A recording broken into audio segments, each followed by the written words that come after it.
Di situ ada kalimat dia mempercayai jika darah yang ada di tubuhnya itu adalah darah yang mulia atau keturunan raja. Berarti ini menggambarkan kepercayaannya dari sudut pandangnya sendiri, bukan? Berarti besar kemungkinan pada kenyataannya dia hanyalah anak biasa tanpa darah bangsawan sama sekali. Assalamualaikum Cinggu. Hai guys, balik lagi di Zerum TV. Gimana kabar kalian? Sehat-sehat selalu kan? Kali ini aku pengen bahas lagi teori dan prediksi episode 14 malam ini. Wah, sesuai prediksi juga ya ternyata. Benar Tabib Kwon adalah anak mantan Ratu Yun. Berarti bener dong bahwa laki-laki yang ada di rumah Ratu Yun adalah anak palsu untuk menggantikan Tabib Kwon. Namun dari episode kemarin fakta baru terungkap bahwa kemungkinan besar Isong ini bukanlah anak dari Tabib Kwon. Terus kira-kira anak siapa? Penasaran? Langsung aja yuk ke pembahasannya. Jangan lupa subscribe. Check it out.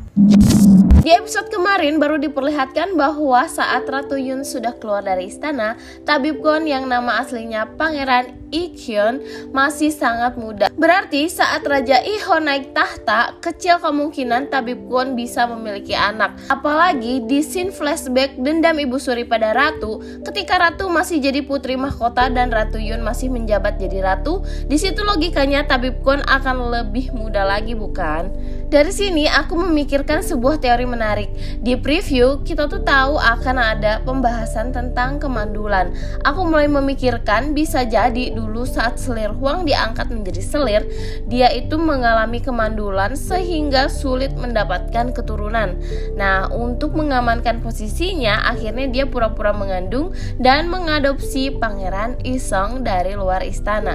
Berarti Isong ini bukan keturunan raja. Terus siapa ayah Pangeran Isong? Ada yang beranggapan bahwa putra mahkota Ten ini adalah ayah kandungnya, namun masih belum ada petunjuk kuat di sini.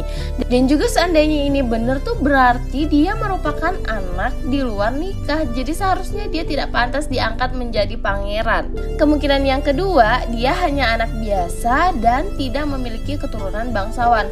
Hal ini diperkuat dengan pengenalan karakter Pangeran Uisong. Di situ tertulis bahwa dia percaya bahwa darah yang mengalir di tubuhnya adalah darah yang mulia. Itu sebabnya dia selalu menindas dan memperlakukan dengan buruk orang-orang yang dianggap lebih rendah darinya.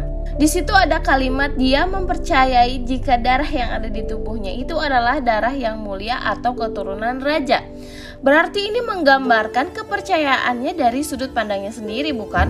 Berarti besar kemungkinan pada kenyataannya dia hanyalah anak biasa tanpa darah bangsawan sama sekali.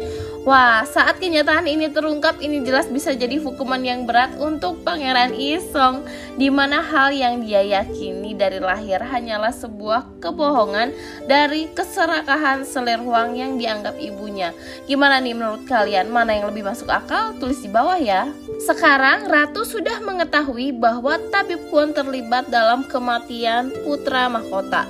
Dan ternyata Tabib Kwon ini memiliki kelompok pemberontak bersama Tabib Toji yang dulunya merupakan dokter kerajaan dan bertanggung jawab menyembuhkan putra mahkota Tein. Nah, di sini Ratu sedang bersiap nih mulai mengatur siasat untuk mencari dalang sebenarnya.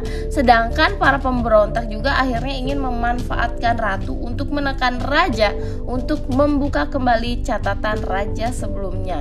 Sepertinya di sini Ratu dan putra mahkota Songnam ingin meminta bantuan dari Menteri Pajak yang baru, yaitu Pak Kyung-woo, untuk meminta raja menyelidiki kembali kematian putra mahkota Ten. Namun di preview terlihat raja menolak ya. Aku beranggapan tidak sepenuhnya hal ini salah dan tidak sepenuhnya Raja Iho ini jahat. Kemungkinan dia tidak ingin mengungkap hal ini karena dia tahu ini akan bisa menggulingkan dia dari tahta raja dan dia khawatir anak-anaknya ini akan ikut terseret jatuh. Jadi dia sengaja menutup mata padahal dia tahu yang sebenarnya ini terjadi. Dan mungkin di sini nantinya alasan Pak Kyung-woo, sahabat terdekat raja, meninggalkan istana dan menolak pengangkatan Raja Iho akan terungkap. Karena dia mengatakan bahwa ada orang kuat yang tidak bisa dilawan oleh ratu yang terlibat, yaitu Raja dan Ibu Suri. Di preview terlihat juga Pak Kyung-woo membuka dokumen-dokumen lama dan menemukan sebuah catatan. Di sini ada dua kemungkinan sih. Pertama, dia melihat catatan raja sebelumnya tentang hasil pemilihan pemeriksaan putra mahkota Ten, atau kemungkinan yang kedua dia menemukan surat dari Pangeran Isong pada kakeknya sebelumnya yang memberitahukan bahwa dia telah membunuh warga biasa untuk menjebak So Ham-dok. Wah, kalau memang ini surat tersebut, jelas hal ini akan membuat raja marah banget dan Pangeran Isong dan keluarganya akan mendapat hukuman. Apalagi saat ini Menteri Huang itu sudah mulai banyak kehilangan pendukungnya. Apalagi sepertinya akan ada rumor baru nih tentang pernikahan putra mahkota Songnam dan putri mahkota Chong-a, di mana di situ Ibu Suri menyebarkan rumor bahwa salah satu dari mereka mengidap kemandulan. Tapi tenang aja, Ratu pasti udah nyiapin strategi untuk menghindari rumor tersebut. Kalau di preview sepertinya tidak akan ada cara lain selain membuat putra dan putri mahkota ini melakukan malam pertama agar Chong-a ini cepat-cepat memiliki anak. Kira-kira apalagi ya yang dilakukan Ibu Suri untuk menghalangi mereka? Yang paling seru di sini, di akhir preview Ratu berhasil menemukan racun yang digunakan untuk membunuh putra mahkota. Apakah pada akhirnya Ratu akan tahu bahwa Selirwang terlibat? Semakin akhir semakin menegangkan ya guys. Masih ada beberapa hal sih di sini yang masih harus diungkap. Yang pertama tentang pelayan yang memiliki luka bakar di tangannya, dan yang kedua pelayan masa kecil Pangeran Songnam yang tiba-tiba menghilang. Padahal dia ini sangat berarti banget untuk Pangeran Songnam. Jadi nggak sabar, yuk kita tunggu penayangannya nanti malam. Kalau kalian suka dengan pembahasan ini, jangan lupa share ke teman-teman kalian dan jangan lupa juga subscribe. Karena nonton drama itu nggak seru kalau sendirian. Stay tune terus di Zerum TV. Krong kamsahamnida.